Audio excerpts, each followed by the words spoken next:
Hello, my friends. Welcome to another video. It's the beginning of the week, and welcome to another live. We're kind of shifting up the live a bit, and we're gonna start a series talking about finances and how to get your finances in order, and just some little financial tips. I'm gonna share some gems with you on how I deal with my money and how I'm able to save money and some good jazz like that.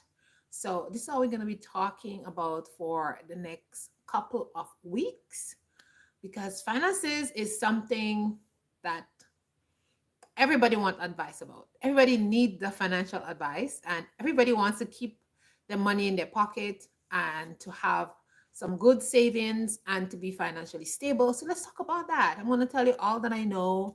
I'm going to tell you how I'm able to keep my head above water, how I'm able to sustain myself and, be dependent on my own self and not be crying, So let's get into the topic. So today's topic is habits that are keeping you poor. How do we get, how do you get out of poverty? How do you get out of brokenness? How do you deal with this situation? So I think nobody's gonna tell me that, oh, they don't need money. Everybody need money. Doesn't matter how much money you have, you still want more money, because we need money to survive in our life. We need money to buy things. We need money to pay for bills. We need money for so much things in our life. Like, money is something that is so necessary in our life.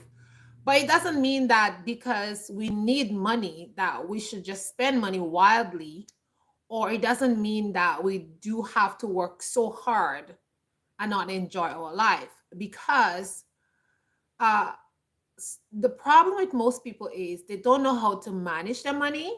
And so because the money is not managed properly, it seems as if they never have money, and it seems like they're always in some financial constraint.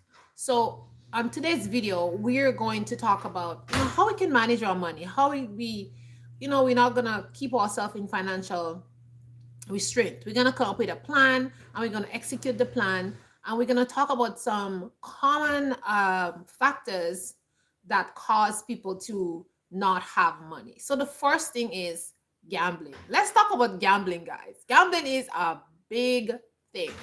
All right, it's a big thing. Like, every time I go to the store, you go to the cashier, you see there's a long line for people um gambling. Hi, son. Hello. There's a long line, people waiting to buy a lotto ticket, they're waiting to buy scratch ticket, because they think that they're going to win something. But I don't gamble, and the reason why I don't gamble is gambling is like a luck and chance. It's not guaranteed.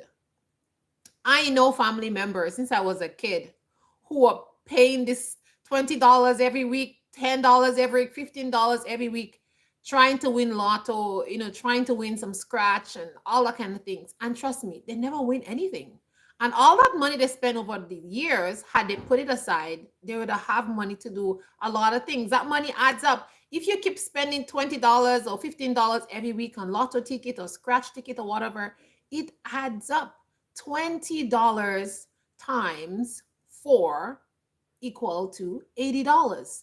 $80 multiply by 12, do the math. You're going to see how much money you're going to have, right?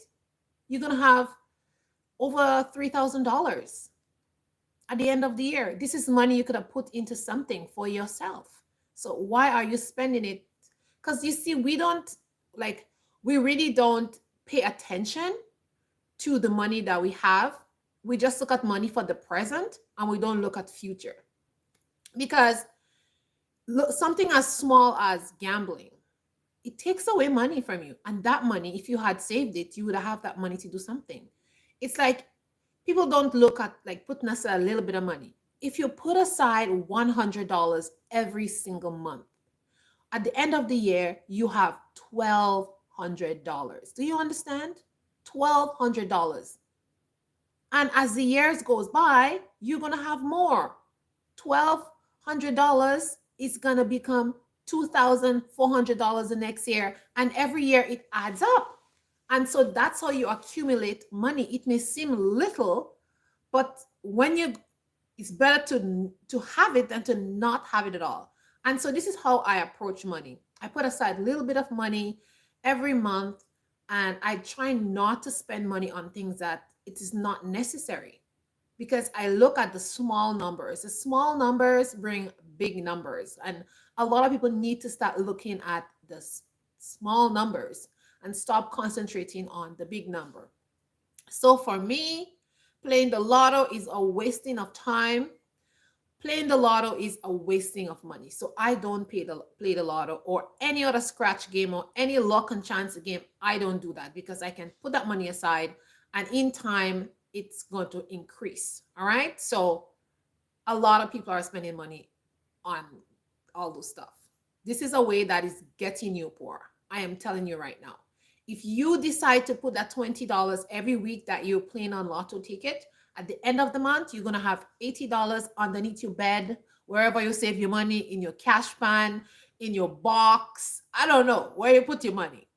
But wherever you put your money, at the end of every month, you're going to have $80 if you stop spending that $20 for gambling, lotto, scratch, whatever.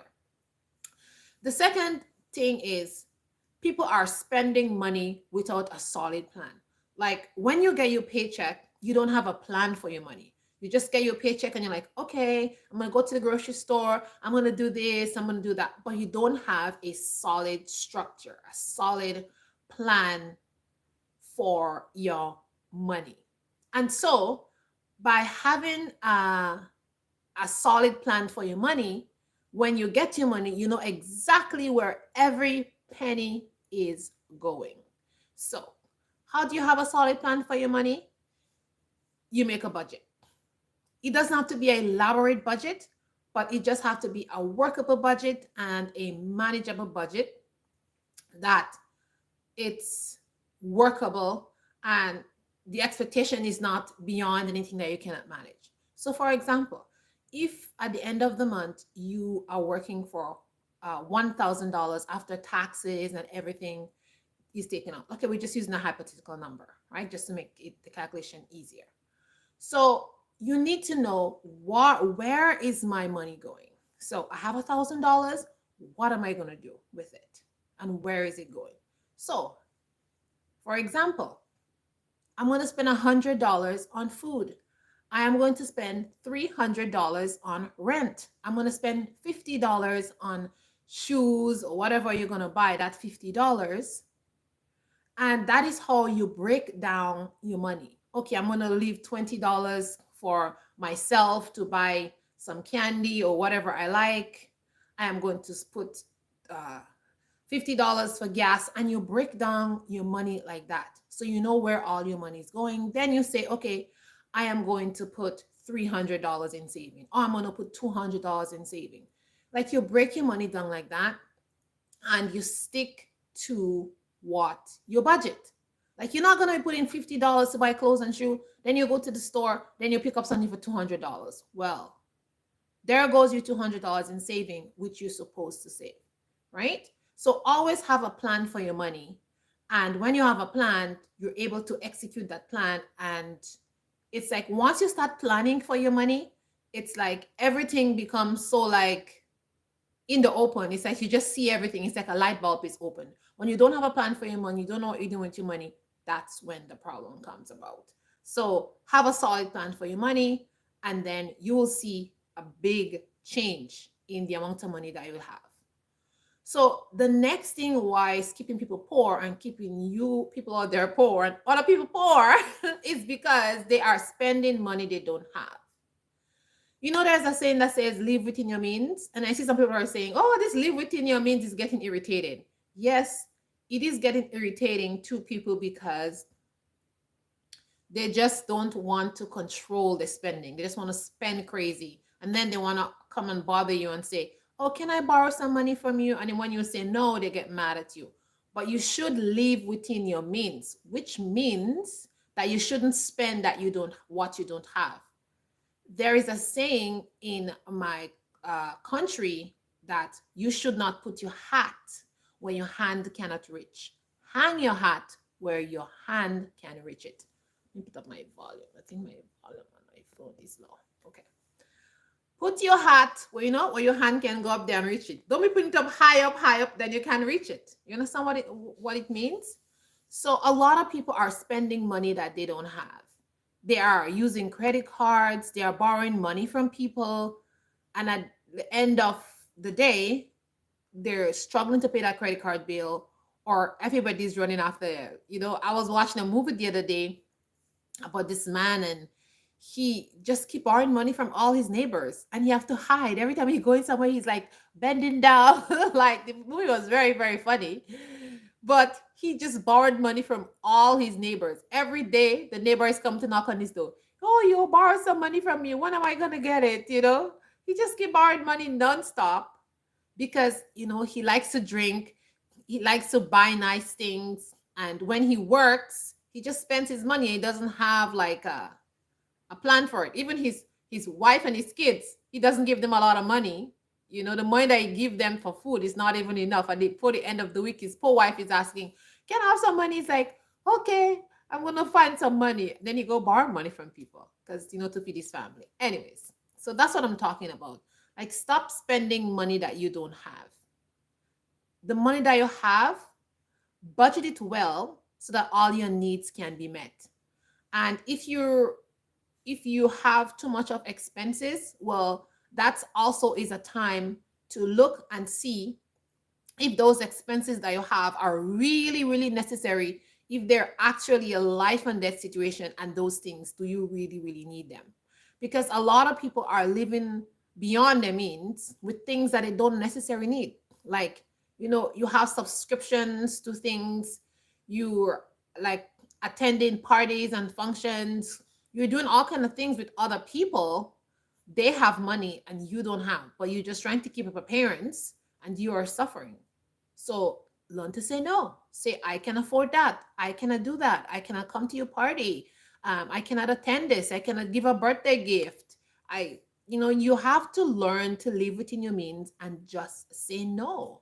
Like, do you actually need that TV subscription? Do you actually need it? Can't you just use an antenna and watch TV?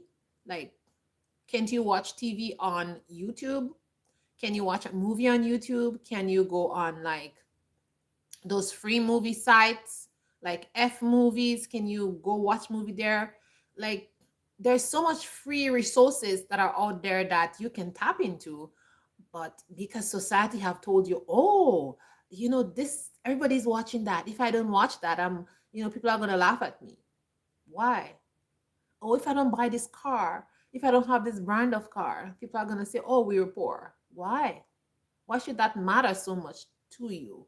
you know so yeah, it's like, live within your means, and please spend what you have that you can afford. Like, using credit cards, spending unnecessary money is really going to give you heartache, because the credit card interest goes up on it and you're paying double, right? After a period of time, the thing that you bought, you're paying double for it. So you have to be wise when you use like your credit card. You have to be wise when you're spending your money, because really think hard about it. A lot of us don't think hard and long about money. Even when you're going to go out there to spend money, you got to think about the job that you have. You don't know what's going to happen to your job. Many people works in job for 10, 12 years, all of a sudden the company shut down. What are you going to do if you just wake up one day, you go to work and they said, well, the company is no more? What are you going to do? So you really have to be careful with your money, because you don't want to be on the streets. And a lot of people are on the streets because of all that stuff. um it's like, you spending money to buy this expensive couch, you're spending money to buy this expensive furniture. Like, why? What is the reason?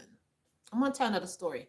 Years ago, I remember this person that I knew as an acquaintance through other people, and she had just moved from one country to the next country.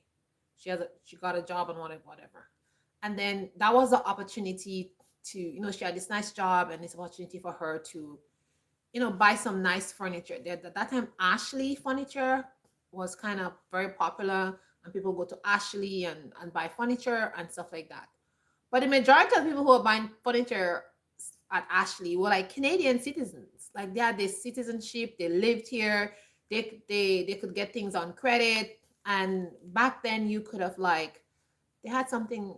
I know in my country they call it hire purchase, but here I don't remember the name they call it. I think it was like pay. I don't remember the name what they call it, but they had a name for it.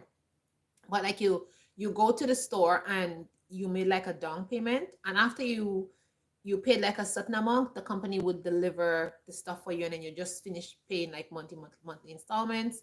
They used to do that a long time ago, but now they don't do that anymore. Right? Just go and buy your stuff or you take your stuff on credit or something like that. Even in my country, they would make you pay a certain amount, then they'll bring the item for you, and then you pay after you fill up some forms and whatever. But now they don't do that anymore, right? They stopped doing that. That was a long time ago.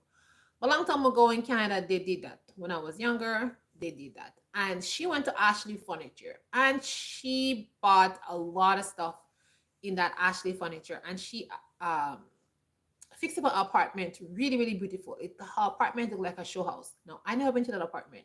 But people who went to the apartment, they talked about it and say how her place is very beautiful. It's very nice. It looks like something you see in a magazine.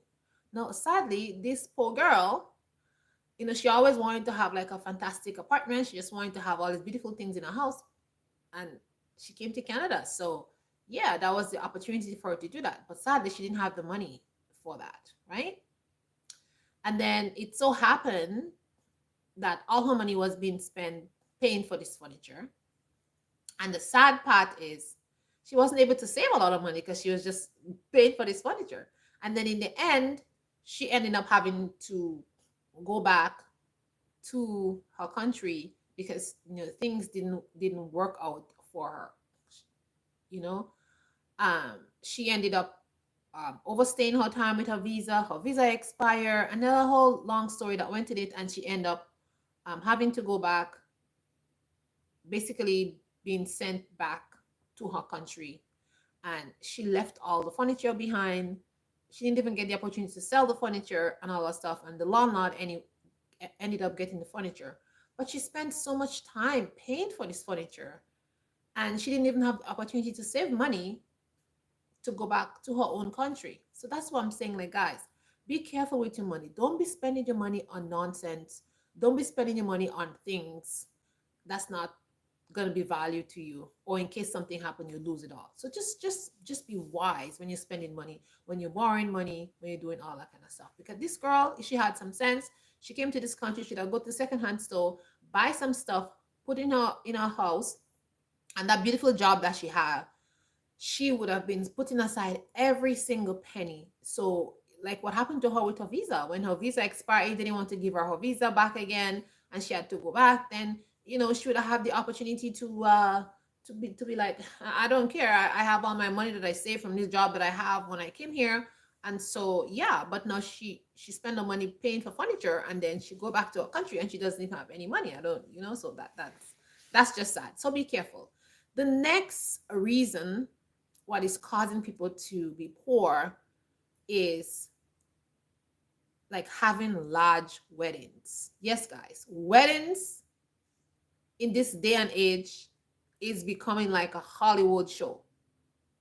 I'm telling you, weddings are becoming like a Hollywood show. Every time somebody gets married, they're paying thousands and thousands of dollars to marry. I don't know what is the reason. Entertaining all these people, feeding all these people, renting this big hall, buying this dress for how much thousands of dollars. For why? I don't understand. Why? Like, listen, this wedding business is such, I don't want to say anything bad, but wedding is blessed by God, but God didn't tell you to go in debt to have wedding. I got married and I didn't have one debt on my name. The day I was getting married, I had my cash over here, in my girls. I put my cash here in the girls to pay the limousine, because I know the limousine people, that on the wedding day, I was going to pay them for the wedding. And I kept my money. When the limousine driver dropped me off, he gave me a receipt. I gave him his money, cash money. And my family, they wanted to make a big wedding. I said, listen, go ahead and make a big wedding if you want, but my money is not going to be spending for this big wedding. I told my family that, and they were a little bit upset. They're like, hey, I'm like, no, You can invite whoever you want, but me, I would not be paying for that wedding. I said, like, I am just gonna go to a store, buy me a nice little dress, and the most amount of money I'm gonna spend is on my husband ring at that time. That's what I said to them. And they was like, oh, how can you do this to us? Like, listen, I'm not marrying you. I'm marrying that man. And I want to make sure that I don't start my life with financial, like this big financial money over my head. Why? Why would I want to do something like that? I see many people get married and they're quarreling over the money they have to pay after the wedding. And some of them are not even married up to now because they have to keep paying for this wedding. I know people who are married for how many years and they're still paying for this wedding. How many thousands of dollars for a wedding? Why? I don't understand. It doesn't make any sense. But each to their own. You can do what you want to do. Now, my family in my wedding, I had 450 people come to my wedding. It was a little bit more, but it was raining. The church was full. The hall couldn't hold people. Mind you, I didn't invite all these people. I think I invited like 200 people or something like that. And everybody else showed up. I'm not going to chase them away. They came. We had a lot of food. That wasn't a problem. But what I did in my wedding was I made like a potluck. Me and my husband, we agree. Like making a potluck, a huge potluck. We contacted all the family members.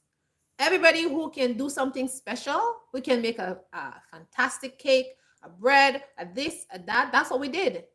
And I told my family, I said, my mom, my dad, I said, like, if you want to spend your hard-earned money, you go ahead. But I don't want to hear about it. I don't want to hear about it in the end. I don't want to hear about it. I don't anybody crying to me and tell me they owe $50,000 in debt because I'm not helping you pay for it because I don't agree to that business. I don't like debt. I don't have debt. I don't want any. I'm not accumulating any for any wedding. You understand? And I told my husband the same thing.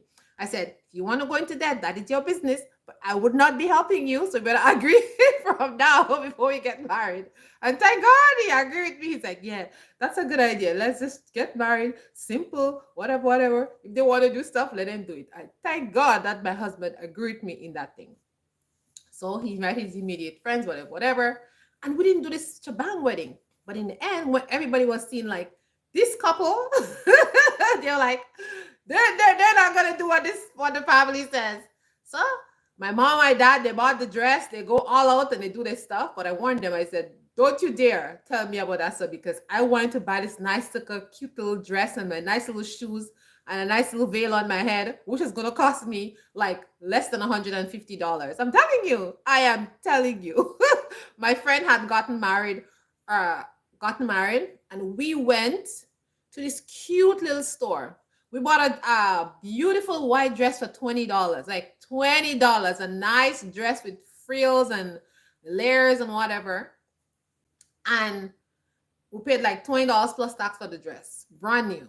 And she bought a nice shoes. She got a veil. We went to the secondhand store and she got a beautiful veil, did her makeup, and she got married and she looked amazingly because my friend, she's just like me. She hates debt. She hates all that kind of stuff. And she's like, I am not going to do that. And then we had a tiny little reception downstairs with about 100 people. And that's the same thing we did. Everybody cooked some food. We borrowed the catering containers and stuff like that to put the food, to keep the food warm. And everybody ate and beautiful, you know? Because she wasn't going to do that kind of stuff. It's too expensive. And if you see her pictures, they look like $1 million. So guys, like weddings these days are becoming like, I don't know, like Hollywood movie. I don't know. So weddings is causing you guys to be poor. Weddings are putting you guys in poverty because after the wedding, you have to pay this money. Why? After the wedding, the money that you're given, the gifts and whatever monetary gifts that you were given should be for you and your husband to start your life together.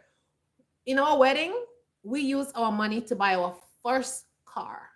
All our monetary gifts went towards buying our first little red car, which lasts us for years. You understand? That's what our wedding money went to. So, like, can you imagine if we had to pay that money in debts? Paying for this and paying for that and paying for all. I mean, guys, I'm just saying. I'm giving you my advice. After marrying for 20 something years, going 20 Something is going on there. Listen, guys, weddings, it's not worth the expense. You want to start your wedding in happiness. You want to start your marriage. Sorry, you want to start your marriage in happiness and financial freedom, not financial bondage. Okay? So that's my advice to you guys. So these weddings, cut that huge, extravagant wedding out. But if you come from a rich family and you have the money to splurge, go ahead and splurge. It's not going to hurt you. But if you like come from a poor family, please stop making yourself poor with this wedding. Okay? The next point that is making people poor and in poverty is borrowing money from credit cards. Listen, yes, it's nice to swipe your credit card, but every time you swipe that credit card, interest is swiped with it. So I'm not saying not to use your credit card. Use your credit card in moderation. If you know at the end of the month you cannot pay that $100 that you spend on your credit card, do not buy anything. Only spend money on your credit card that you know you can pay off at the end of the month. It's just very simple. Credit card is like for emergency. You want to buy a ticket, you want to fly somewhere, somebody died, something like that. Like it's an emergency where you don't have the big amount of cash, but you're going to be able to come up with the cash, say in a month or two to pay for it. That's not too bad. But if you're just using a credit card for credit card's sake, that's not good. Like I have a credit card for grocery. I put $500 on my credit card every month. I'm not using $500 on my card every single month, but I put the $500 on the credit card because this credit card gives points.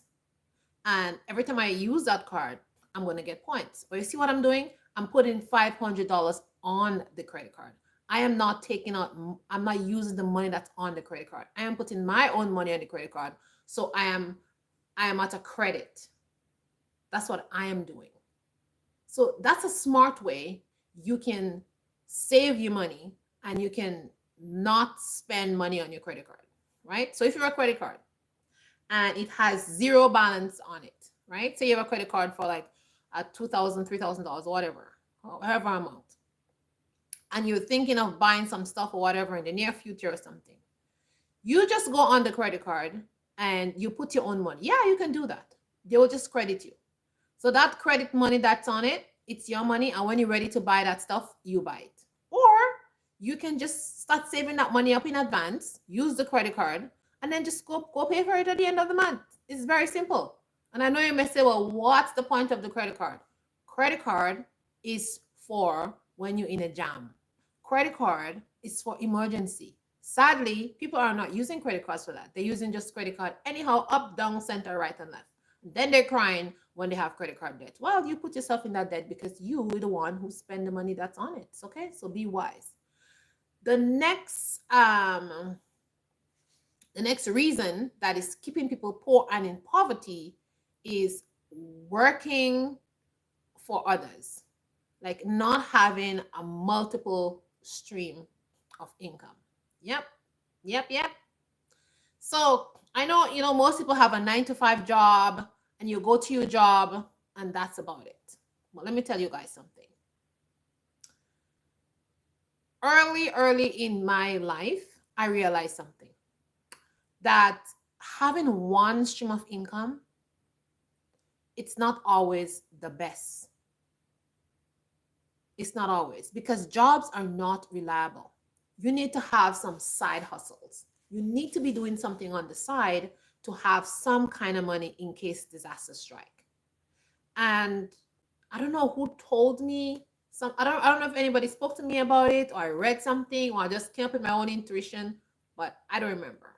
But what I did was, I had my job where I worked from Monday to Friday, and I did other jobs. Like when people had different festivals, people had different events, I would go serve food. I would like do dishes. I would do a lot of side hustles. And those side hustles had nothing to do with my pay. Those side hustles went in the bank and it stayed there. And I'm telling you, like sometimes I would do some jobs. Like there's this people who every year they have, how much times a year? I think they have different events, like 3-4 times a year. They they had different events and parties and stuff celebrating different religious events and different things. And I would go. I was one of the person who they would call every time, every single time. I made myself available, and I'd make my $150, my $75, my $200. Sometimes I'll go to two events in one day, one evening. I would go like from 6 to 8, and I'll go from 8 to 10, and I'll make my money. Now this $200 or this $400 that I make just in that one afternoon, I would just put it aside because this is my side hustle. And that would just stay there. I would babysit people's kids on the side. Somebody want to go out. I'm like, okay, I'll watch a kid for you for $60. I'll watch a kid for you for the weekend for $200 or 150. I would do that kind of side hustle, you know, and I'll make my money on the side and I'll put that money on the side. It's like some of you guys, like you have a job, but you can do YouTube. YouTube will give you a nice side hustle. If you make $100 a month, 150, $300 a month, this is a side hustle. You can put that money aside. I just watched one YouTuber who has a job. She's a full-time job and she's in Africa. And she been doing YouTube for a long time. And now all her YouTube money, she has built this like hotel, Airbnb and all that stuff. She been saving her YouTube money for all that time and she haven't touched it. And now she and her husband, they build this beautiful place which they're making money from. And that's what she did. She used a side hustle to make money.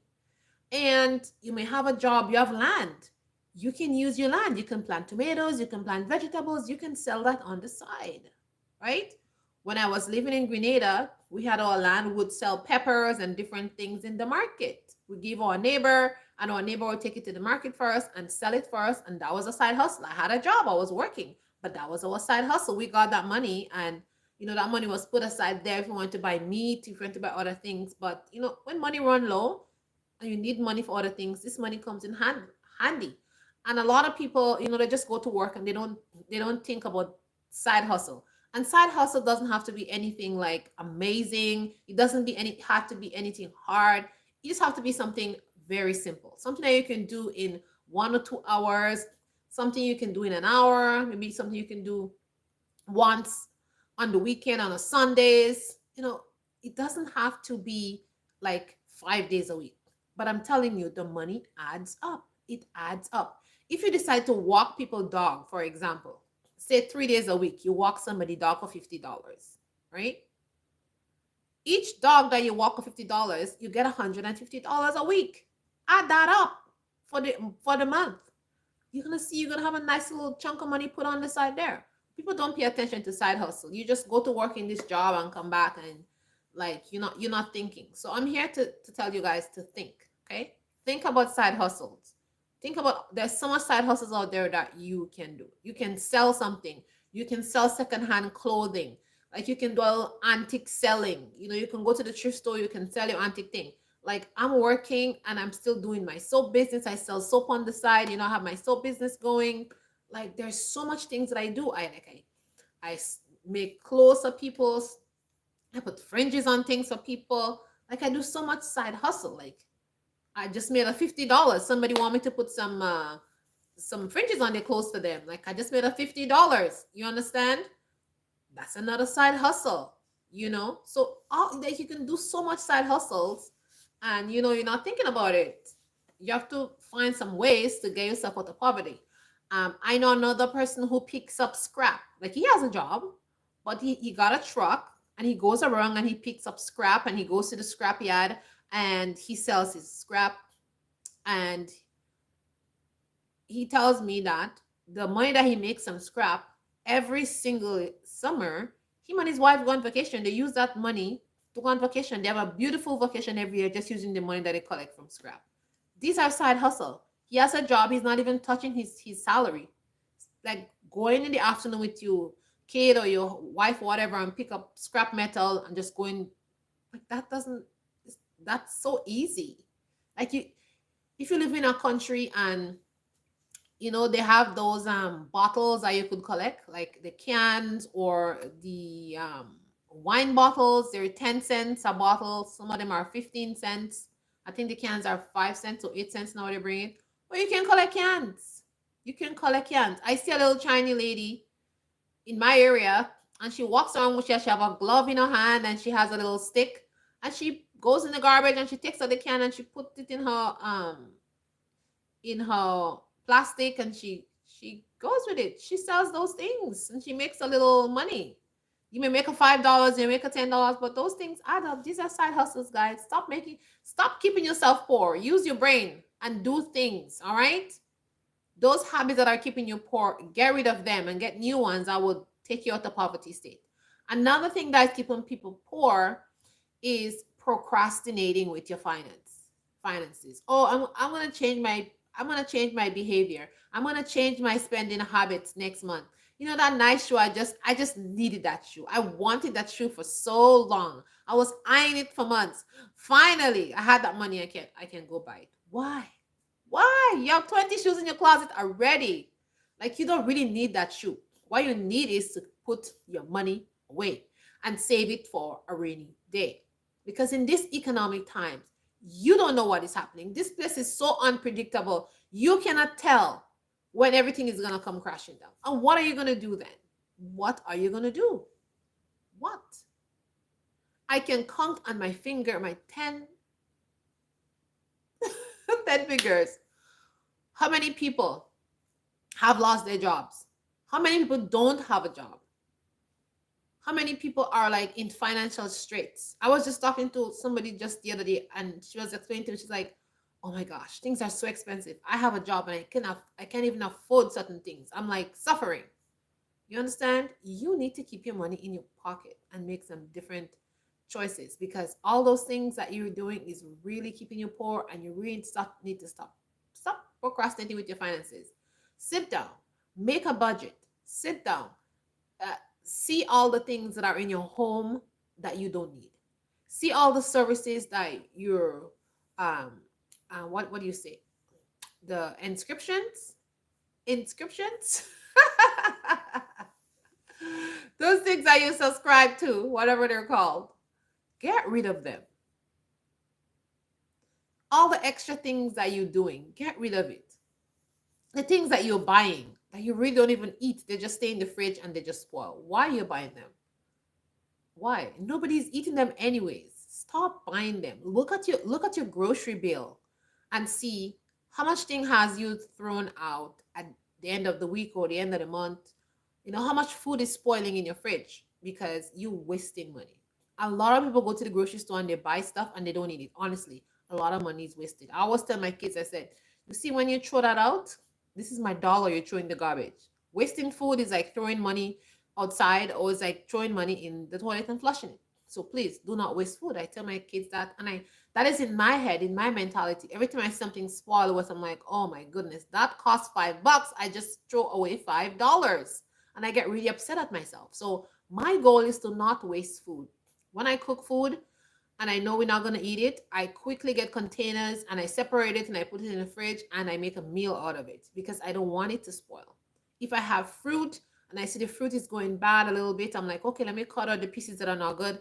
Let me see how I can make it into some pancake and freeze it. Let me see how I can make it into some fermented drink and we can drink it as a juice. Like I'm so quick to use the things in my house before they go bad. I see my potatoes starting to grow. I'm like, okay, let us make some potato pie. Let us freeze the pie, or let us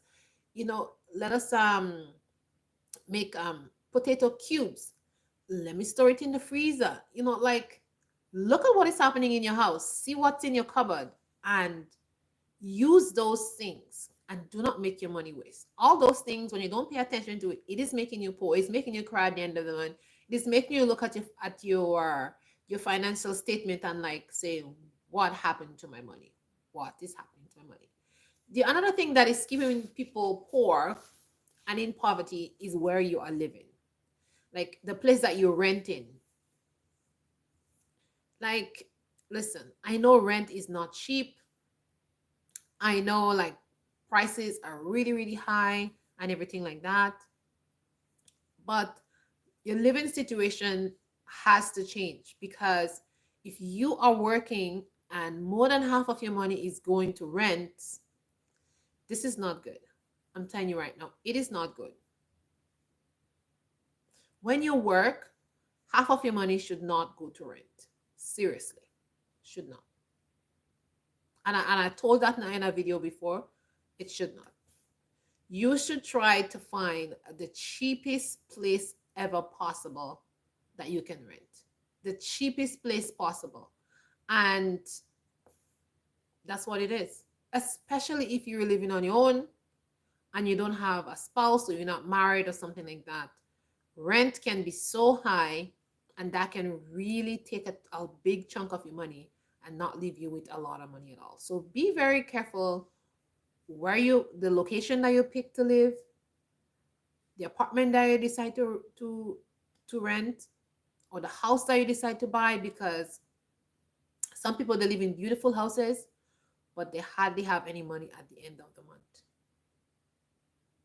I was talking to somebody a couple of weeks ago. They're in the process of buying a house, and they were saying to me, yes, they're embarking on buying a house, but the biggest thing that they're focusing in, they're zoning in on, is ensuring that they get the cheapest house possible so that they would not be house poor and don't have money in there to buy food and to take care of all the other needs. And I was like looking at this person, I'm saying, whoa, this person is really thinking. This person is very smart. And this person is a very young person. And I'm saying that person really have that thing packed. Because that person was explaining to me, like, I'm going to buy the cheapest house I can see on the market. Cheapest house on the market. They have a really good job. And they're like, yeah, I have a good job. I can afford this. I can afford a more expensive house, but I'm not going to do that because I want to make sure that I'm able to be saving a lot of money at the end of the month. And honestly, a lot of people I'm not thinking on that line. They're not really thinking on the line. Like when they get a paycheck, it gives them like this good feelings, this emotional, like, woo. And they just forget all those stuff, that other things goes out the window. They go shopping, they buy this, they buy that, and then they eat and they marry. And by the time they settle themselves in, then reality check, they're back to the same state where they were in before they get that paycheck. So this is keeping a lot of people poor. Another thing that is keeping people poor is financial ignorance. A lot of people do not have the financial know-how. They don't educate themselves about finances. That's a problem. And that is keeping a lot of people poor. You really, really need to educate yourself about finances. It is really, really important. If you do not educate yourself about finances, you're going to be in deep waters. Now, something else people don't pay attention to is the cost of things in the store. The cost of things per pound, per liter, per milliliter, whatever they're selling that stuff in the grocery store at. You need to pay attention. Like when you go to buy cheese and you buy cheese, like 400 grams of cheese, and it's like $7. And then you go pick up another cheese that is like 250 grams, and it's like $6. Like, do you see what I'm saying? Like, it's better for you to buy the cheese that is 400 grams than you buy the cheese that is 300 grams, because the smaller cheese actually is more expensive than the bigger cheese, and it's going to last you longer. You're getting more for your money. And a lot of people don't pay attention to that. Like, you need to pay attention to quantity that is in the grocery store, because that will make things last longer for you, and it's going to be cheaper. Instead of you buying like this small thing of flour, and you use flour a lot, like buy a big bag of flour for $12 or $15 or whatever, and you have that flour for a month, instead of buying these little small bags of flour for $6 or $7. If you buy this small 2.5 pounds of flour for $6.50, it adds up, right? So you could have get the same, you could have spent the same money based on what kind of price you have in your store. Because I buy unbleached flour, so my unbleached flour is like $12.10, right? Like 12, 10. Sometimes it's 11.80, 11.99 when it's on sale. But when it's not on sale, it's about, with taxes, like $12.10.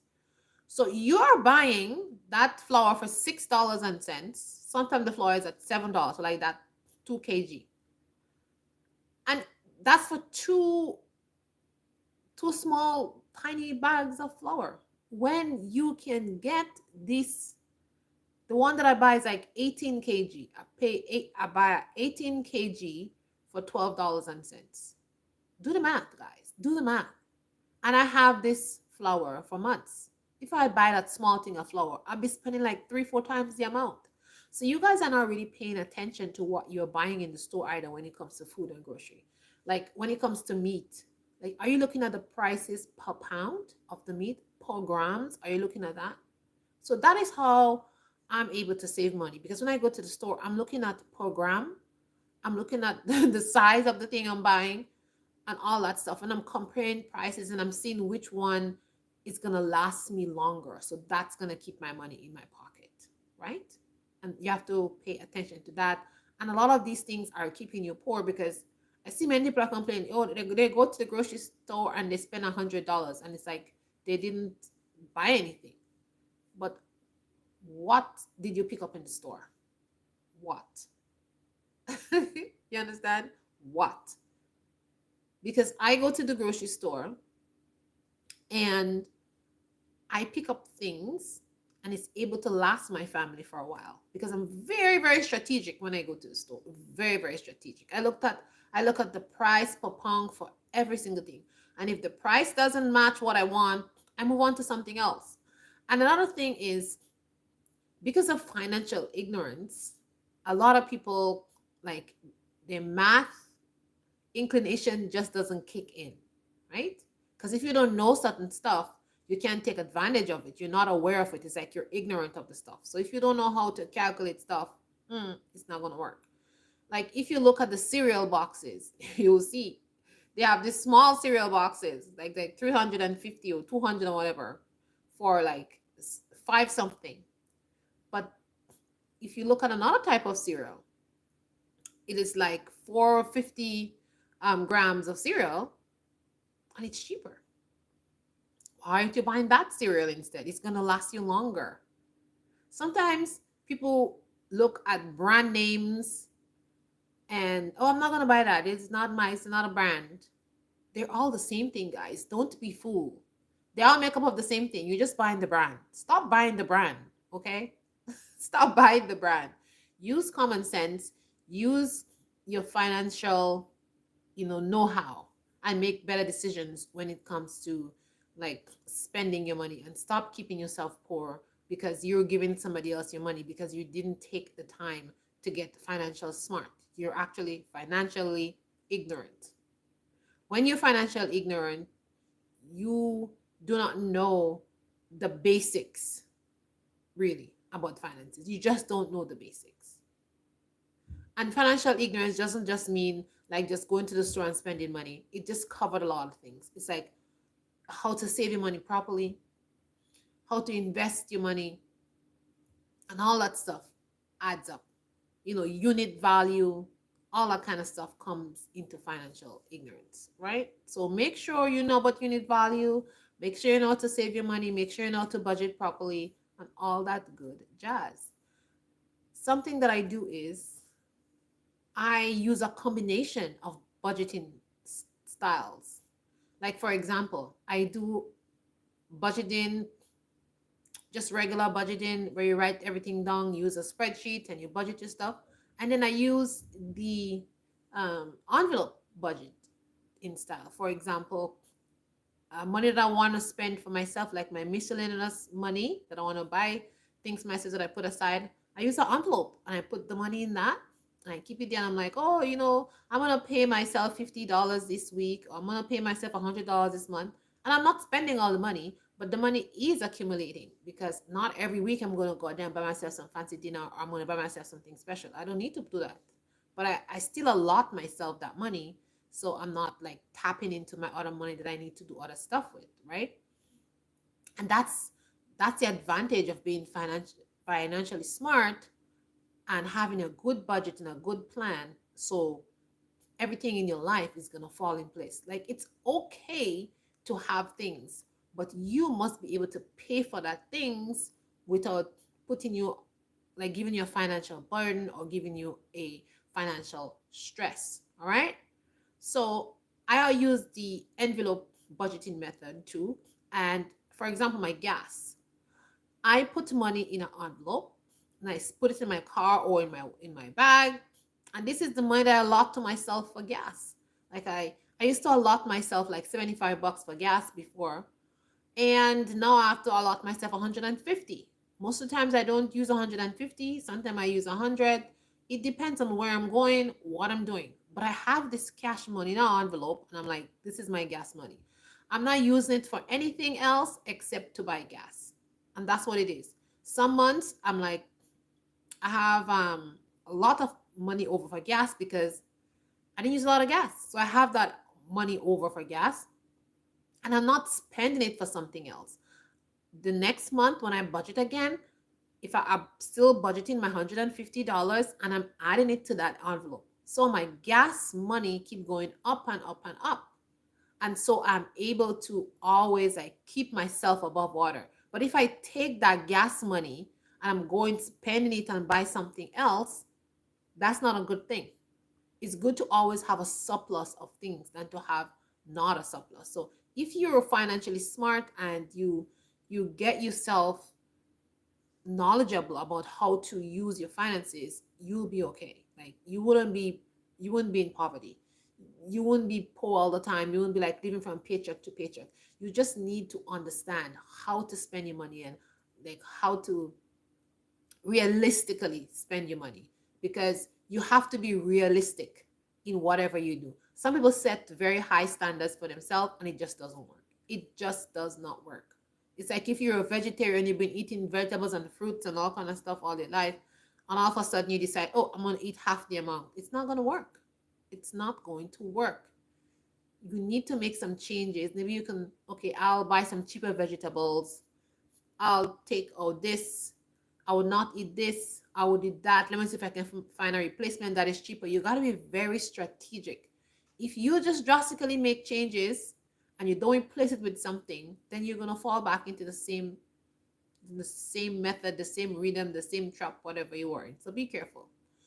Now, the next thing that is keeping people poor and in poverty is afraid to change. You are afraid to change your environment. You're afraid to change your situation. You don't want to be uncomfortable. Well, if you don't want to be uncomfortable, you're going to be poor. Because I see many people are complaining about how high rent is. They complain about how high the mortgage is, how this, how that, how the other. But what changes are you making to change your situation? If you live in a place and the rent is too high for you, you cannot afford it. At the end of the month, you have $100, which you can hardly feed your family with. Move, okay? Move out. Start searching for another place that is cheaper and move there. Maybe you'll have to change your job if it's far away, but you have to do things in your life that will change your situation and make you financially better, not financially worse. Like I said, get a side hustle. If you have to get another side job for 3 days a week, that's going to bring some extra money. I guess you have to do that if the place that you're living in is so worth it for you. But don't be complaining about you in poverty or you're poor, because you need to change, make some changes. Like people are sometimes scared to change their lifestyle. Oh, I don't want to move. My kids have all their friends here, this and the other. But at the end of the month, you're suffering. You hardly have money to buy food to put on the table. You hardly have money to pay your bills. Which one do you want to choose? You live in this community for 15 years and you have all your friends here.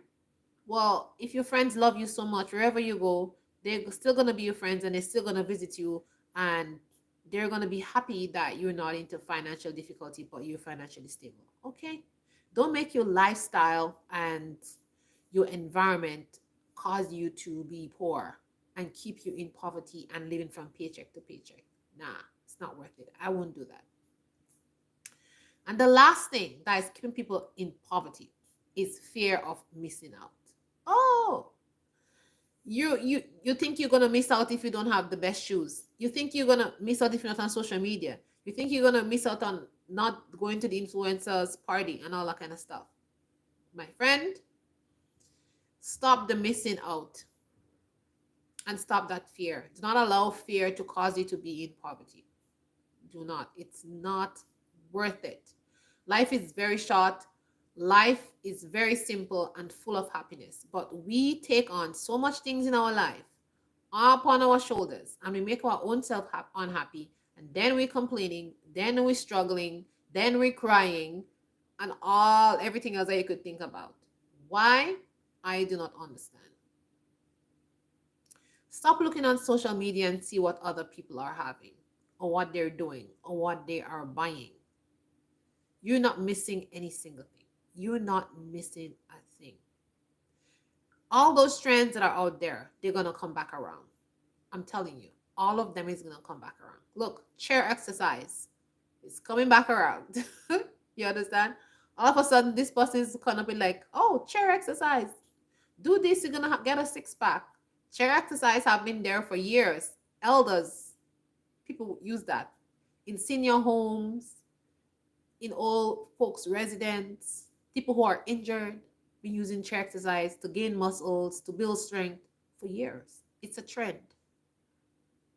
It's just resurrected. Not everybody's going to do chair exercise to gain muscles and abs and whatever. Everything you see out there was here before. It's like the scripture said, nothing is new under the sun. Bell-bottom pants. When I was a kid, bell-bottom pants was in fashion.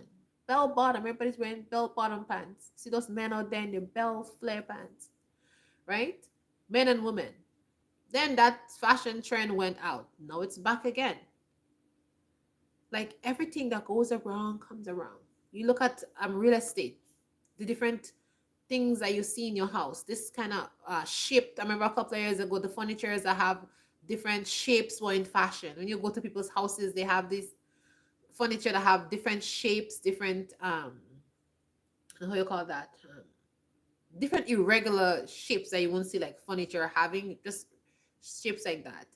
And they're very uncomfortable, some of these chairs. But that was a big trend, big trend in fashion designing and stuff like that. That trend went out.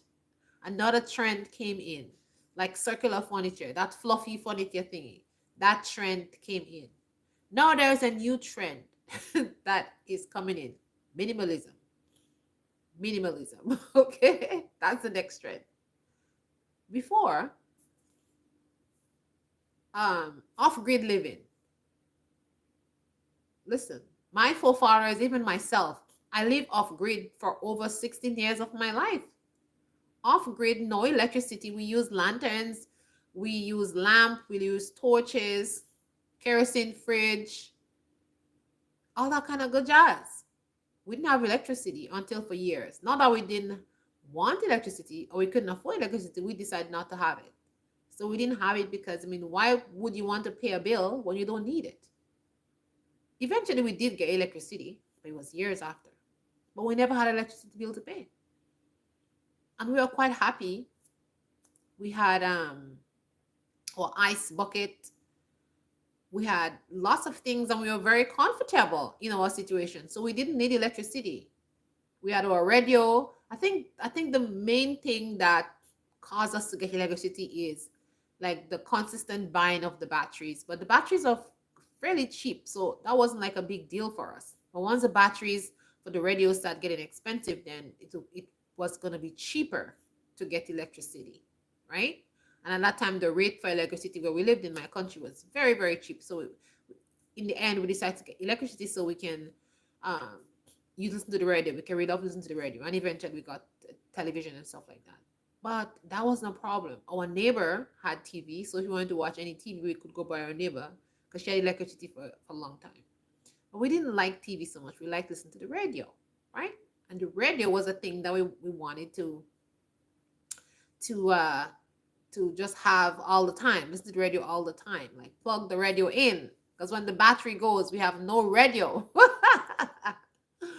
But anyways, what I am saying is that the fear of missing out on stuff have a lot of people keeping themselves poor because they want to be on trend, they want to be in fashion, they want to be in everything, and their pockets cannot afford it. So you may see somebody out there, they're, looking all happy, taking photos. Oh, this is my house. This is my this is my that. And when the camera goes off, when the phone goes off, they're not happy. So not everything that you see on social media is for real. My husband always says social media is 80% fake. All right? So not everything you see is for real. Okay? So try not to be fearful of missing out on stuff because truly you're not missing out on anything. Learn to be satisfied with the things that you have and stop working so hard because it seemed like this morning one of the person at the parents at the school bus when I was dropping off my daughter was saying, "Oh, I didn't see you for a couple of days because my husband has been taking my daughter to the school bus because I've been doing other stuff." But she likes when he takes her to sometime when he's working from home or stuff like that. And he says, "Oh, I know everybody's busy. They have to pay bill every time I see somebody. They're busy. I ask my friend, oh, I didn't see." She says, "Oh, I'm busy. Oh, I'm trying to do this. I'm trying to do that. I have to pay the bill, whatever." And he's so right. And we were just chatting on the way back when we were walking back from taking our kids to the bus. But he was just talking about that. He was just saying like, wow, everybody's so busy, running around, trying to make money, trying to work hard because we have to pay all that bills and we can't get away from those bills. And I was like thinking to myself, like, is that the life that we really want to live? Like running around like mad people with our heads cut off, consistently chasing that dollar? Is that what we're here for? To be chasing that dollar every single day? Or we're here to enjoy ourselves? So as for me, this is not my life. I don't want to be chasing this dollar every single day. I want to set up my life in a way that I'm able to sustain myself and live happy and peaceful without having to pay all these bills. And that is my end goal in life. And if you're a smart person, I think you should do the same thing because then you'll be more relaxed, you'll be more happy, and your life will be great because a life without stress is an excellent life. A life without stress is a happy life. A life where you live life on your own terms, the way you dreamed of and desire to live, and living a life of purpose. This is a good life. And when you die, like I always say, when you're laying on that deathbed, you'll be like, okay, I'm ready to go. I'm very happy. I live an awesome life. But if you're doing all that things, like I said, you're going to continue doing these habits, which is going to keep you poor, and you're just going to be in financial poverty a lot, a lot, a lot. So guys, this is the video for today. I really appreciate you guys for coming and watch. Thank you for all of you who continuously come to the channel and watch the videos. Thank you very much. Let's continue on these topics. Let's continue talking about finances. Let's continue sharing ideas. Put your comments in the comment section and let me know some tips, things that you do in your life to help you save money, things that you do in your life to be financially stable, you know, little things that you do to make sure you keep your head above water and you never get yourself in this this poverty bandwagon or going down the brokenness wagon and living from paycheck to paycheck. And also, you know, share in the comments how when you do those things, you know, what goals have you set in your life and what changes you have seen, and are you happy or you're not happy? Or do you see other things that you can go towards, like, oh, I did this, I saved that money, now I'm going to be doing that, now I'm going to be doing this, now I'm going to take myself another level? Let me know in the comment section, guys. Let me know. I appreciate all of you. Stay positive, live your life to the fullest, and live your life with intention. And I'll see you guys in the next live. Bye.